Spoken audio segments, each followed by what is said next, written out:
एक हमारे पास पॉजिटिव चीज़ अभी ये होती है कि अगर हम इंडिया से यहाँ आ रहे हैं तो इतने क्वेश्चंस की भरमार नहीं होती और इजीली जो है आपका इंटरव्यू क्लियर हो जाए।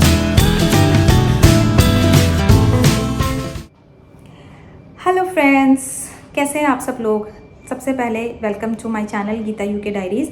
और आप सबका बहुत बहुत थैंक यू कि आप लोग मेरे चैनल को सपोर्ट कर रहे हैं और इसे शेयर कर रहे हैं। तो चलिए आज की वीडियो शुरू करते हैं। आज की वीडियो का जो ऐसा कि आपने टॉपिक से देख लिया होगा कि एनएचएस में जॉब इंटरव्यू के लिए क्वेश्चंस कैसे आते हैं। तो इसका जवाब मैं आपको दे सकती हूँ क्योंकि मैंने जब अपने एनएचएस ट्रस्ट के लिए इंटरव्यू दिए थे तो मैंने ऑलमोस्ट 4 से 5 ट्रस्ट में इंटरव्यूज़ दिए थे। तो मुझे बेसिकली थोड़ा बहुत आइडिया है कि सारे ट्रस्ट में कुछ कुछ क्वेश्चंस थे जो थोड़े बहुत सिमिलर थे और कुछ कुछ क्वेश्चंस जो थे वो ट्रस्ट के ऊपर डिपेंडेंट करते थे। तो चलिए फिर अब हम शुरू करते हैं अपनी वीडियो। बिना किसी देर के जुड़े रहिए मेरी वीडियो के साथ। तो मैंने कुछ कुछ नोट्स और कुछ कुछ क्वेश्चंस बनाए हैं और उनके आंसर्स भी लिखे हैं कि आपको कैसे उनका जवाब देने हैं। तो चलिए सबसे पहले आपको मेक श्योर करना है कि जिस भी ट्रस्ट में आप इंटरव्यू दे रहे हो आपको उसकी हिस्ट्री पता होनी चाहिए कि वो किस चीज़ का स्पेसिफिकली हॉस्पिटल है, उसमें कितना बेडेड है और क्या क्या उसकी स्पेशलिटीज़ हैं। दूसरी चीज़ जो आपको पता करनी है वो आपको पता करनी है एनएमसी के कोड एंड कंडक्ट। वो आपको पूरे जो 6 C's होते हैं वो पूरे आपको अच्छे से पढ़ने हैं क्योंकि जो ट्रस्ट के जो लोग होते हैं यहाँ पर एनएमसी को बहुत ही ज़्यादा मानते हैं। स्टैंडर्ड्स उसके सेट किए होते हैं तो आपको एनएमसी के स्टैंडर्ड्स और प्रोफेशनल वैल्यूज़ पता होनी चाहिए। उसी के बेसिस पे बहुत सारे क्वेश्चंस आते हैं जिनका कि आप आंसर्स दे सकते हैं। तो कुछ नॉर्मल क्वेश्चन जो सबसे पहले वो आपसे पूछेंगे। सबसे पहले 4 से 5 लोगों का एक इंटरव्यू पैनल होता है जिसमें वो लोग आपको, आजकल तो ऑनलाइन ही होता है बेसिकली क्योंकि वो यूके में बैठे हैं और आप यहाँ इंडिया में बैठे हो, तो आपको सब कुछ वाया जूम के या गो मीट के ज़रिए आप जो है उनसे आप इंटरव्यू अपना देंगे। तो 4 से 5 लोगों का पैनल होता है। एक डे डिसाइड होता है यूके टाइम के अकॉर्डिंग। आप देख लीजिए आपका इंडिया का क्या टाइम है और उस दिन आप जब बैठोगे आप मेक श्योर करिए कि आपका इंटरनेट कनेक्शन बहुत ही अच्छा हो, कमरा जो हो पूरा क्वाइट हो, एडिक्वेट लाइट हो और आपने अच्छी क्लोथिंग इन द सेंस आप सोबर हो। अपनी क्लोथिंग में आप डिसाइड करिए पहले कि आपको क्या पहनना है और आराम से रिलैक्स होकर आप अपना जो है इंटरव्यू दे सकते हैं। तो शुरू में जब वो लोग इंटरव्यू करते हैं सबसे पहले वो आपसे हमेशा ही स्माइलिंग फेस में होते हैं। ये लोग आपको बहुत ही कंफर्टेबल फील कराएंगे। शुरू में आपको लगेगा ही नहीं कि आप अपना इंटरव्यू दे रहे हैं, ऐसा लगेगा जस्ट आपकी एक नॉर्मल कैजुअल टॉक हो रही है। तो वो लोग मेक श्योर करते हैं कि आप पहले रिलैक्स हो जाए, कंफर्टेबल हो जाए। वो आपसे अच्छे से बात करेंगे, वेदर पूछेंगे कैसा है। तो जब उनको लगेगा आप एट ईज़ हो गए हो तो उसके बाद वो अपना क्वेश्चन शुरू करते हैं। क्वेश्चन में भी शुरू में वो आपसे यही पूछेंगे कि आपको how long have you been working as a nurse, आपकी स्पेशलिटी क्या है, किस फील्ड में आप काम कर रहे हैं और आप क्या क्या केसेस करते हैं। तो उन चीज़ों के बारे में आप normally as a friendly way में आप उनको बताएंगे।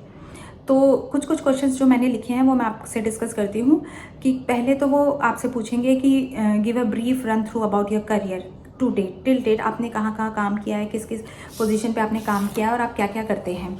उसके बाद वो आपसे पूछते हैं कि आपकी वीकनेसेस क्या हैं, आपकी स्ट्रेंथ क्या है। ये क्वेश्चन ये लोग आपसे ज़रूर पूछते हैं। तो आप मेक श्योर करिए आप अपनी वीकनेसेस को भी इस तरीके से बताइए कि आप उस नेगेटिव को भी पॉजिटिव में टर्न कर ले। जैसे सपोज अगर आप अपनी एक नेगेटिव आप वीकनेस बताते हैं कि पहले I use to take things a lot, मैं पहले बहुत सारी चीज़ें एक साथ करने की कोशिश करता था या करती थी, पर अब मैंने अपनी उस हैबिट को चेंज किया है। मैंने हर एक चीज़ को लिस्ट डाउन करना सीखा है, प्रायोरिटाइज करना सीखा है और डेलीगेशन करना सीखा है कि जो काम अगर किसी को डेलीगेट हो सकते हैं तो मैं वो काम डेलीगेट कर दूंगी। ये क्वेश्चंस आप देख सकते हैं। अपनी स्ट्रेंथ आप बता सकते हैं कि you are a very good listener, आपकी कम्युनिकेशन स्किल्स बहुत अच्छी है, आप टीम वर्क बहुत अच्छे से करते हैं। आप अपनी पॉजिटिव चीज़ें बता सकते हैं कि I am very positive about my life. उसके बाद आपसे क्वेश्चंस आते हैं कि अगर आप कोई मेडिकेशन दे रहे हैं और आपसे जो है देखा जाता है कि प्रीवियस राउंड वाली नर्स ने अगर कोई मेडिकेशन नहीं दी है तो what steps would you take, आप क्या स्टेप्स लेंगे। और यहाँ पर सब्सटेंस अब्यूज़, अगर मान लीजिए आपका कोई कोलीग है, आप देख रहे हैं कि वो जो है फार्मेसी से कोई भी ड्रग है उसको चुपचाप अपनी पॉकेट में रख रहा है, तो उसके उस कंडीशन में आप क्या करेंगे। ये भी ये लोग आपसे पूछते हैं। बहुत ही ज़्यादा मतलब प्रोफेशनल वैल्यूज़ वाले क्वेश्चन ये लोग पूछते हैं। उसके अलावा ये आपसे एक क्वेश्चन और पूछते हैं कि if you receive a complaint from a patient और a relative what will you do. अगर आप किसी पेशेंट से या रिलेटिव से कोई कंप्लेंट आपको मिलती है तो आप क्या करेंगे।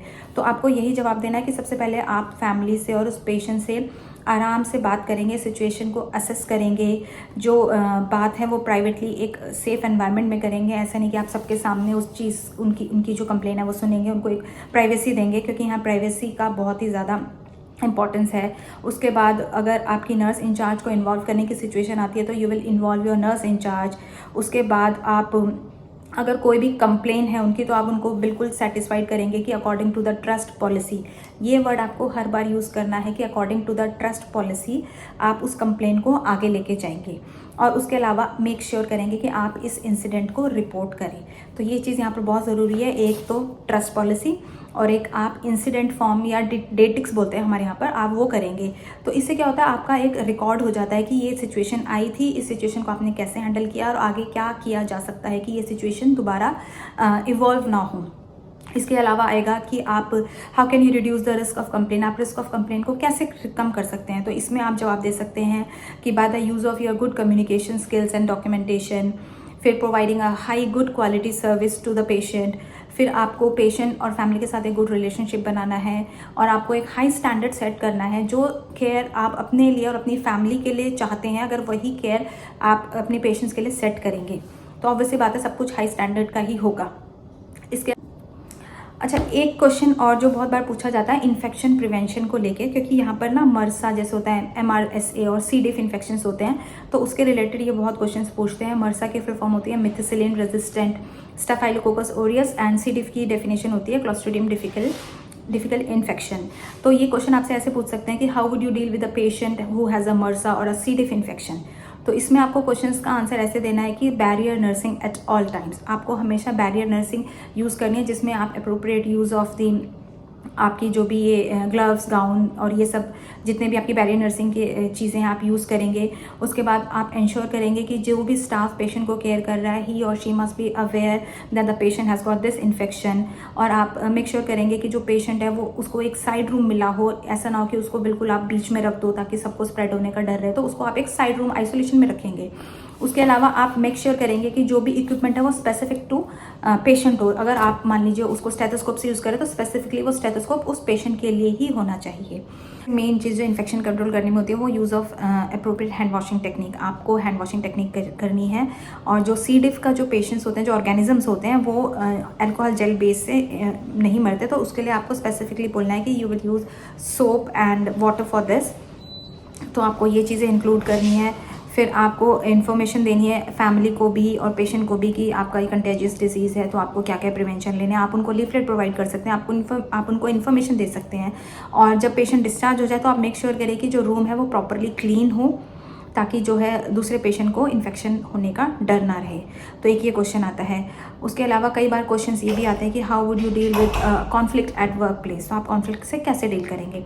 तो कॉन्फ्लिक्ट से डील करने के लिए आप सबसे पहले यही बोलेंगे कि आप जो है उस पर्सन से बात करेंगे अकेले में, पर्सनल स्पेस देके, प्राइवेसी में आप उससे बात करेंगे, अच्छे से आप उसको लिसन करेंगे पहले। और आपकी जो बॉडी लैंग्वेज है वो अच्छी होनी चाहिए और सामने वाले की भी आपको बॉडी लैंग्वेज असेस करनी है कि कहीं वो अग्रेसिव मूड में तो नहीं है। तो आप पहले उसको अपने लेवल पे सॉर्ट आउट करने की कोशिश करेंगे, लेकिन अगर आपको लगता है कि वो आपके लेवल पे सॉर्ट आउट नहीं हो सकता, फिर आप अपनी सिस्टर इंचार्ज को या अपने नर्स मैनेजर को इन्वॉल्व करेंगे। और according to the hospital policy, again according to the hospital policy आप उसको जो है डेटिक्स करेंगे या इंसिडेंट रिपोर्ट को आप फॉर्म करेंगे। तो ये चीज़ यहाँ पर बहुत ज़्यादा है। उसके अलावा जो एक क्वेश्चन मैंने और देखे थे जो मैं आपको बताती हूँ कि यहाँ पर जो है रिकॉर्ड कीपिंग बहुत ज़्यादा होता है। तो ये आपसे क्वेश्चन पूछ सकते हैं कि how would you ensure your documentation meets the NMC standards for record keeping. तो जो NMC है वो हमारी सब कुछ स्टैंडर्ड को सेट करता है। तो आप इसके उसमें जवाब दे सकते हैं कि आप जो भी अपना डॉक्यूमेंट करेंगे वो क्लियर में एक्यूरेट रिकॉर्ड हो और आप जो है प्रॉपर उसको रिकॉर्ड करें। एज सुन एज जो भी इंसिडेंट होता है, जो भी आप काम करते हैं वो क्लियरली रिकॉर्डेड हो, हर एक उसमें आपका प्रॉपर उसमें नाम हो, साइन हो, डेट हो। और अगर आपसे कुछ कटवट हो जाता है तो आप उसको कट करके अपना साइन, अपने इनिशियल्स और अपने डेट ज़रूर डालें, क्योंकि ये जो रिकॉर्ड्स होते हैं ये आगे जाके आपको एक लीगल सपोर्ट दे सकते हैं। अगर बाई चांस कभी कुछ लीगल चीज़ हो गई तो आपके पास वो रिकॉर्ड रहेगा कि आपने ये चीज़ें की थी, तो वो आपको अपनी सेफ्टी से बचाता है। तो इसलिए रिकॉर्ड कीपिंग यहाँ पर बहुत ज़रूरी है और आपको हर चीज़ को रिकॉर्ड करना है यहाँ पर। तो इसीलिए record keeping it is so important, क्योंकि ये एक तरीके का लीगल डॉक्यूमेंट है जिसको आप एक्यूरेटली रिकॉर्ड करते हैं। तो ये चीज़ हो गई एक रिकॉर्ड कीपिंग की। इसके अलावा क्वेश्चंस कई बार ये भी आते हैं कि you are asked to undertake a task you are not familiar with, what will you do.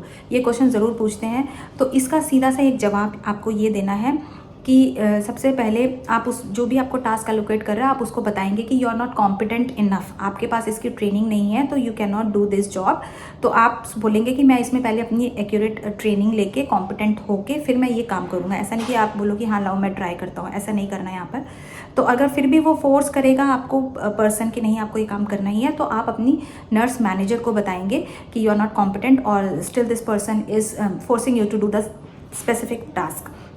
चाहे उस जो एलोकेट करने वाला जो भी पर्सन हो, आपका मैनेजर है कोई भी हो, आप अपने हायर लेवल के उस पर बोलेंगे कि आई एम नॉट कॉम्पिटेंट, और आप बोलेंगे कि मैं पहले ट्रेनिंग लूँगा उसमें स्पेसिफिकली और उसको ऑब्जर्व करूँगा किसी के सुपरविजन में, और जब मैं पहला टास्क करूँगा तो मैं अंडर सुपरविजन करूँगा या करूँगी।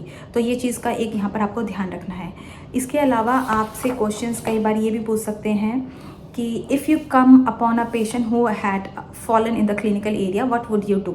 ये बहुत बार पूछते हैं कि अगर आपका कोई पेशेंट है वो गिर गया, क्योंकि यहाँ पर ना बहुत ही ओल्ड एज के पेशेंट्स होते हैं, उनको डिमेंशिया होता है, कई बार मूवमेंट की इनेबिलिटी होती है, चल फिर नहीं सकते, तो इनके गिरने का बहुत डर होता है और गिरते भी हैं कई बार वार्ड में पेशेंट्स। तो उस कंडीशन में व्हाट विल यू डू। तो इसमें आप सबसे पहले बोलेंगे कॉल फॉर हेल्प। उसके बाद आप पेशेंट के एनवायरनमेंट को असेस करेंगे कि और कोई चीज़ उस सेफ्टी में तो नहीं आ रही, पेशेंट की कोई हजार्ड्स तो नहीं, कोई डेंजर तो नहीं, और आप उस चीज़ को डेंजर को सबसे पहले रिमूव करेंगे। फिर आप पेशेंट की इंजरीज़ को असेस करेंगे, पेशेंट को रीअश्योर करेंगे, और पेशेंट को आप देखेंगे कि सेफ़ है कि नहीं है। अगर आप देखें मोबिलाइज करने की हालत में है कि नहीं है, अगर उसको नेक और हेड इंजरी है तो आप उसको मोबिलाइज नहीं करेंगे, आप वहीं पे पेशेंट को वार्म करने की कोशिश करेंगे। अगर पेशेंट बोलता है मैं ठीक हूँ तो आप उसको चेयर पे या बेड पे बैठाएंगे। उसके बाद आप उसके वाइटल साइंस लेंगे जिसमें रेस्पिरेशन, SpO2, टेम्परेचर, पल्स, ये सब आता है, तो आप उसका एक बेसलाइन डाटा लेंगे। उसके बाद पेशेंट को मूव करने से पहले आप ये भी पूछेंगे कि do you need any analgesia, आपको पहले कोई पेन किलर की ज़रूरत है मूव करने से पहले। और उसके बाद आप पेशेंट से इंसिडेंट के बारे में पूछेंगे कि आप कैसे गिरे। अगर पेशेंट हालत में नहीं है बताने की तो आप जो भी विटनेस होगा उससे पूछेंगे कि पेशेंट कैसे गिरा। उसके बाद आप डॉक्टर को बताएंगे, पूरा उसका असेसमेंट करेंगे। डॉक्टर ने जो भी ऑर्डर्स दिए हैं, अगर मान लीजिए उसका CT स्कैन हेड का या कुछ भी होना है आप वो कराएंगे। उसके बाद मेक श्योर करेंगे कि आप अपने नोट्स कंप्लीट रखें, एक इंसिडेंट फॉर्म लिखें, डेटिक्स करें। और डेटिक्स हम क्यों करते हैं बार बार, क्योंकि ये चीज़ होती है, इससे हम सीख ले सकते हैं कि आगे आने वाली कंडीशन में, फ्यूचर में हम उस कंडीशन को कैसे प्रिवेंट कर सकते हैं कि वो दोबारा रीअकर ना हो। तो इसलिए ये डेटिक्स बहुत ज़रूरी है। फिर आप रिफ्लेक्ट करेंगे, रिफ्लेक्शन भी आपको बहुत बार यूज़ करना है कि you will reflect on it, कि ऐसा क्या किया जा सकता था कि पेशेंट फॉल ना करें। तो ये क्वेश्चन आप बोल सकते हैं। उसके अलावा आपके पास जो क्वेश्चन आता है ये आता है कि अगर you have administered the incorrect drug और डोसेज तो आप क्या करेंगे। ये क्वेश्चन भी बहुत बार आता है। ये इनफैक्ट मुझे लगता है जब हम ऑस्की करते हैं तो उसमें एक सिनेरियो भी देते हैं कि if you have done, professional values में आता है कि अगर आपने कभी गलत पेशेंट को ड्रग या इनकरेक्ट डोज दे दिया तो आप क्या करेंगे। ये मेरे प्रोफेशनल वैल्यूज़ में ऑस्की में आया था और आपको लिखना होता है कि आप क्या क्या स्टेप्स करेंगे। तो इसमें आप क्या बोल सकते हैं कि आप सबसे पहले तो पेशेंट्स को क्लिनिकली ऑब्जर्व करेंगे। सबसे पहला चीज़ है पेशेंट देखना कि पेशेंट इज़ सेफ़ और नॉट। उसके बाद आप डॉक्टर्स को इमीडिएटली इन्फॉर्म करेंगे, अपनी नर्स मैनेजर को इमीडिएटली इन्फॉर्म करेंगे, पेशेंट की मेडिकल हिस्ट्री और उसके एलर्जी स्टेटस को देखेंगे। फिर देखेंगे कि उस ड्रग का कोई क्या साइड इफेक्ट है, वो कैसे ड्रग और किसी मेडिकेशन के साथ इंटरेक्ट कर सकती है कि नहीं कर सकती। फिर आप पेशेंट को भी इन्फॉर्म करेंगे कि that you have done this mistake. आप उसको रीअश्योर करेंगे कि that you are in good hand और हम आपको ऑब्जर्व करेंगे। तो आपको उसको आवरली ऑब्जर्व करना है। और उसके बाद अगर पेशेंट चाहे तो वो कंप्लेन कर सकता है। फिर आप उस कंप्लेन हॉस्पिटल की ट्रस्ट पॉलिसी के अकॉर्डिंग उस कंप्लेन को आगे लेके जाएंगे। पेशेंट के आप नोट्स में लिखेंगे कि एग्जैक्टली क्या हुआ, पेशेंट के वाइटल साइंस क्या थे, आपने क्या किया और पेशेंट के अब वाइटल साइंस क्या है। और फिर डॉक्टर पेशेंट को देखता है, जब तक कि वो सेटिस्फाइड ना हो आपको पेशेंट के जो है वाइटल साइंस रेगुलर इंटरवल पे लेते रहने हैं। फिर आप इंसिडेंट फॉर्म लिखेंगे, पेशेंट के जो फैमिली मेम्बर है आप उसको भी इन्फॉर्म करेंगे, क्योंकि this is also your professional duty कि आप इन्फॉर्म करें कि भाई पेशेंट के साथ ऐसे ऐसे हो गया है। वैसे यहाँ पर कोई ब्लेम कल्चर गेम नहीं है, पर आप डेटिक्स करेंगे ताकि आगे क्या किया जा सकता था उसको प्रिवेंट करने के लिए। मेन बेसिकली सारी चीज़ यही आती है डेटिक्स की। और फिर आप एक चीज़ और ये बोलेंगे कि यू विल रिफ्लेक्ट, आप अपने ऊपर रिफ्लेक्ट करेंगे कि आप से कहीं किसी चीज़ में कमी तो नहीं रह गई। अगर आपको कोर्स की या कोई स्टडी की या short term medication administration course की ज़रूरत है तो आप उसको करेंगे। तो मतलब बेसिकली आप अपने आप को इम्प्रूव करेंगे। तो ये क्वेश्चन का आप जवाब दे सकते हैं। उसके अलावा जो क्वेश्चंस आते हैं सपोज कई बार आता है एविडेंस बेस्ड प्रैक्टिस, ये बहुत है यहाँ पर। एविडेंस बेस्ड प्रैक्टिस का आपका एक्सटेंशन भी होता है हॉस्की का। तो इसमें जो पैनल है वो आपसे पूछ सकता है कि what is evidence based practice. तो उसका आपको जवाब देना है कि एविडेंस बेस्ड प्रैक्टिस वो प्रैक्टिस है जो कि बरसों की रिसर्च से और ट्रायल एंड एरर से पेशेंट को हम बेस्ट आउटकम दे सकते हैं, उसको फॉलो करने का होता है। और ये जो एविडेंस बेस्ड प्रैक्टिस है, ये हर बार नई नई रिसर्च होती है, हर बार नए नए कंक्लूजन्स निकलते हैं। तो ये एविडेंस बेस्ड प्रैक्टिस जो है चेंज होती रहती है। इसीलिए you need to make sure that you are upgrading yourself, कि आपको पता होना चाहिए कि इस रिसर्च से ये निकला था, लेकिन अब नई रिसर्च हुई है, उसने इसको कॉन्ट्राडिक्ट कर दिया है, और अब इसकी बजाय आप ये चीज़ देंगे। तो इसीलिए आपको एविडेंस बेस्ड प्रैक्टिस के तरीके से ही काम करना है, क्योंकि it make sure that patient has got the best outcome. इसलिए आप एविडेंस बेस्ड प्रैक्टिस फॉलो करते हैं। उसके बाद कई बार क्वेश्चन आता है कि suppose you are administering medication to a 57-year-old lady, जिसका कि जो पल्स रेट है वो बिलो 40 है, और उसकी जो मेडिकेशंस है वो पैरासीटामोल हो गई, वारफ्रीन हो गई, डिजॉक्सिन हो गई, एमोक्सिसिलिन हो गई। तो आप क्या एक्शन लेंगे? तो जैसा कि आपको पता है, डिजॉक्सिन जो होता है ऑलरेडी हार्ट रेट को कम करता है, और पेशेंट की हार्ट रेट ऑलरेडी 40 से कम है। तो आप सबसे पहले बोलेंगे कि आप होल्ड करेंगे डिजॉक्सिन को, क्योंकि 60 से कम होनी चाहिए 60 से कम अगर हार्ट बीट होगी तो यू डोंट गिव डिजॉक्सिन। तो आप विदहोल्ड करेंगे डिजॉक्सिन को। फिर आप डॉक्टर को भी इन्फॉर्म करेंगे, देखेंगे कि कोई ऐसी मेडिकेशन तो नहीं है जिसकी वजह से इंटरेक्ट होकर हार्ट रेट और कम हो रही है। फिर आप पेशेंट के ब्लड सैंपल भेजेंगे कि पेशेंट का थेरेप्यूटिक डिजॉक्सिन लेवल कितना है, और पेशेंट को आप हर चीज़ बताएंगे कि you are withholding this and you will document each and everything. ये है।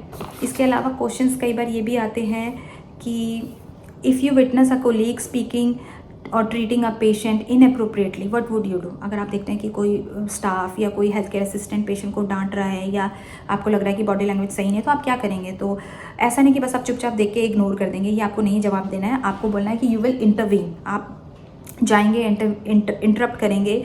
फिर आप पेशेंट को पहले बोलेंगे कि यू आर सेफ। उसके बाद आप सिचुएशन को असेस करेंगे। अगर आपको लगता है कि हेल्प की ज़रूरत है तो आप हेल्प मांगेंगे, पेशेंट को कंफर्टेबल फील कराएंगे। जो पर्सन स्पेसिफिकली कंसर्निंग पर्सन, आप उससे बात करेंगे, आप उसको ट्रस्ट की पॉलिसीज़ बताएंगे कि this is not the way to talk और ट्रीट अ पेशेंट।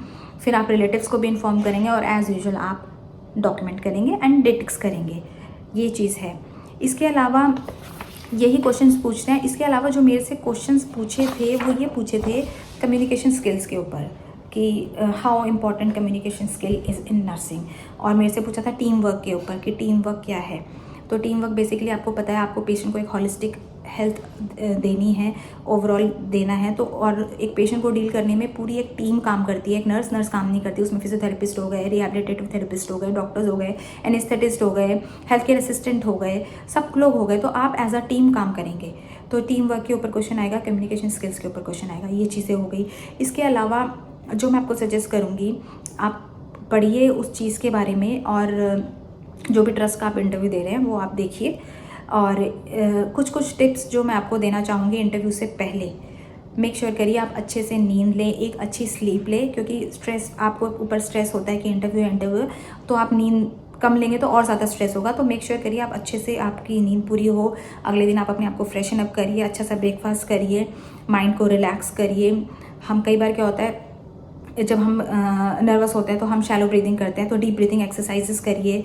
आप पहले से प्रिपेयर करिए कि आप उस दिन क्या पहनेंगे, पहले से ही सोच समझ के रखिए, नेट कनेक्शन अपना ठीक रखिए। और जब आप बैठेंगे तो आई टू आई कॉन्टैक्ट आपको बनाना है, और स्माइल, सबसे बढ़िया चीज़ यहाँ पर होती है स्माइल। कहते हैं एक जो स्माइल होती है वो सामने वाले के 10 जो गम है वो दूर कर देती है। तो अगर आप स्माइल करेंगे, आई टू आई कॉन्टैक्ट रखेंगे, तो जो पैनल है उसके ऊपर आपका अच्छा इंप्रेशन पड़ेगा। या आप आंसर देते हैं, अगर आपको कोई क्वेश्चन समझ में नहीं आता, क्योंकि शुरू में जो हमें एक्सेंट होती है वो समझने में प्रॉब्लम आती है, मुझे भी आई थी। मैंने मेरे ख्याल से 2-3 क्वेश्चंस में ऐसा था, उनको बार बार बोला प्लीज़ पार्डन मी, से आई एम सॉरी, से इट अगेन प्लीज़। तो वो आप समझते हैं कि आपको थोड़ी लैंग्वेज बैरियर प्रॉब्लम है, तो वो आपसे फिर जो नेक्स्ट क्वेश्चन होता है उसको easily in a language that you can understand आपसे ऐसे पूछेंगे। तो कोई बात नहीं, अगर आपको कोई उनकी बात समझ में नहीं आती, कोई क्वेश्चन समझ में नहीं आता, आप बेझिझक उनसे पूछ सकते हैं, प्लीज़ से इट अगेन। वो आपसे पूछेंगे। अपना जो आंसर है उसको रश करने की कोशिश मत करिए बिल्कुल। अगर आपसे कोई इंसिडेंट पूछा है या कुछ भी सिचुएशन दी है, स्टेप बाय स्टेप आप उसके आंसर दीजिए, और इजीली हो जाता है। और एक चीज़ मैं आपको बताना चाहूँगी कि अगर आप इंडिया से यहाँ पर आते हैं तो ये आपसे स्टार्टिंग में इनको पता है कि इनके स्टैंडर्ड ऑफ केयर और हमारे इंडिया के स्टैंडर्ड ऑफ केयर में बहुत फ़र्क है, तो ये आपको एज अ फ्रेशर ही ट्रीट करते हैं। तो ये एक्सपेक्ट भी नहीं करते कि आप हर चीज़ का ही मतलब सब कुछ 100% एक्यूरेट आंसर दो। तो आपसे ये इजी क्वेश्चंस पूछते हैं। ये बेसिकली आपकी जो है लर्निंग स्पीकिंग कैपेबिलिटी देखते हैं कि आप पेशेंट की लैंग्वेज समझ सकते हैं, आप उनको कम्युनिकेट कर सकते हैं। तो बेसिकली आपसे ये देखते हैं। तो इतने क्वेश्चंस ये नहीं पूछते, इतने डरावने भयानक क्वेश्चन नहीं पूछते, आपकी फील्ड से रिलेटेड ही क्वेश्चंस पूछते हैं। और दूसरी चीज़ मैं आपको ये बोलना चाहूँगी कि अगर आप एक बार यूके आके बैंड 5 RN बन जाते हैं और उसके बाद आप अपना एक ट्रस्ट से दूसरे ट्रस्ट में अगर चेंज करना चाहते हैं, तब ये आपसे इंटरव्यू में बहुत सारे क्वेश्चंस पूछते हैं, बहुत सारे। मतलब उसके लिए आपको, क्योंकि तब आप यहाँ की नर्स हो तो आपको यहाँ के स्टैंडर्ड ऑफ केयर के अकॉर्डिंग आंसर्स पता होने चाहिए। तो इसलिए एक हमारे पास पॉजिटिव चीज़ अभी ये होती है कि अगर हम इंडिया से यहाँ आ रहे हैं तो इतने क्वेश्चंस की भरमार नहीं होता और ईजिली जो है आपका इंटरव्यू क्लियर हो जाता है। अगर ना हो क्लियर तो कोई बात नहीं, घबराने की ज़रूरत नहीं है। बहुत सारे ट्रस्ट होते हैं। आप देखिए कि क्या ऐसे रीजंस थे कि आप अनसक्सेसफुल हुए, और अगर आप सक्सेसफुल हुए फिर तो आपकी मौज ही मौज है। अच्छा, एक चीज़ और, ये इंटरव्यू जब खत्म होता है तो आपसे पूछते हैं कि do you have any questions और एनी क्वेरी। तो उस टाइम पे आपके जो भी सवाल है आप उनसे पूछ सकते हैं। लाइक मैंने आपको अपनी हर वीडियोस में बोला है, एक्सपीरियंस, अगर आपके पास एक्सपीरियंस हो तो आप इनसे तब क्लियर कर सकते हैं कि would you give me an experience based salary और नॉट। फिर आप इनसे CDP पूछ सकते हैं, कंटिन्यूअली डेवलपमेंट प्रोफेशन। लाइक आप अगर एजुकेशन आगे लेना चाहे तो आपका ट्रस्ट सपोर्ट करेगा नहीं करेगा। आप वर्क कल्चर के बारे में पूछ सकते हैं कि आपके ट्रस्ट का वर्क कल्चर कैसा है, वर्क लाइफ में बैलेंस है कि नहीं है। तो जितने भी आपके डाउट्स हैं ट्रस्ट से रिलेटेड आप पूछ सकते हैं। और अगर आप अपनी चॉइस भी बता सकते हैं कि आपको सिटी लाइफ चाहिए या कंट्री लाइफ चाहिए, क्योंकि मेरे से भी पूछा था इंटरव्यू के टाइम पे, तो मैंने बोला था कि मुझे सिटी लाइफ और कंट्री लाइफ दोनों चाहिए। तो मुझे ऐसी जगह आप ट्रस्ट में ऐसा हॉस्पिटल दीजिए कि जहाँ पर मैं दोनों चीज़ों का बेनिफिट ले सकूँ।